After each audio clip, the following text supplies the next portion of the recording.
নারীর বহুরূপের মধ্যে মমতাময়ী ভালোবাসার বন্ধন অন্যরকম। অমরিতা সরকার ভালোবাসার মানুষকে ধুমধাম করে বিয়ে করতে পারত 3.5 মাস পর, কিন্তু অসুস্থ প্রিয়জনের পাশে থাকতে ও সেবা করতে অমরিতা সরকার সিদ্ধান্ত নেন হাসপাতালেই বিয়ে করবেন।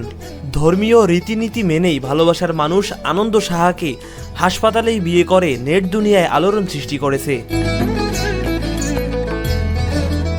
বৃহস্পতিবার রাতে মানিকগঞ্জ শহরের একটি বেসরকারি হাসপাতালে ওই নবদম্পতির বিয়ের অনুষ্ঠান সম্পূর্ণ হয়।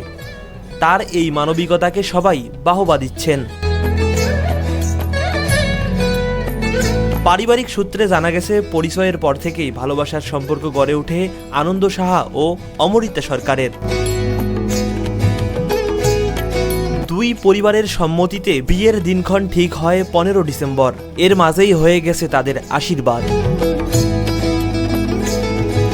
এরই মধ্যে গত 7 আগস্ট ঢাকা থেকে মানিকগঞ্জে মোটরসাইকেল নিয়ে ফেরার পথে ট্রাকের ধাক্কায় গুরুতর আহত হন আনন্দ সাহা। তার 2 হাত ডান পা ভেঙে যায়, কোমরে প্রচণ্ড আঘাত পান। এরপর তাকে ঢাকায় শ্যামলীতে একটি বেসরকারি হাসপাতালে ট্রমায় রাখা হয়। সেখানে 2 সপ্তাহ চিকিৎসার পর তাকে মানিকগঞ্জ শহরের বেউথা সড়কে বেসরকারি আফরোজা বেগম হাসপাতালে তাকে ভর্তি করা হয়। সেখানেই তার প্রায় 2 মাস ধরে চিকিৎসা চলছে। তবে এখনও তিনি বিছানা থেকে উঠতে পারেন না। প্রাকৃতিক কাজ তাকে বিছানাতেই করতে হয়। এমন পরিস্থিতিতে অমরিতা তার পাশে থাকার কথা পরিবারকে জানান। 2 পরিবারের সিদ্ধান্তেই গতকাল বৃহস্পতিবার রাতে হাসপাতালেই আনন্দ ও অমরিতা সরকার বিবাহ বন্ধনে আবদ্ধ হন। এ সময় 2 পরিবারের ঘনিষ্ঠজনেরা উপস্থিত ছিলেন। নিউজ ডেস্ক, বর্ণমালা নিউজ।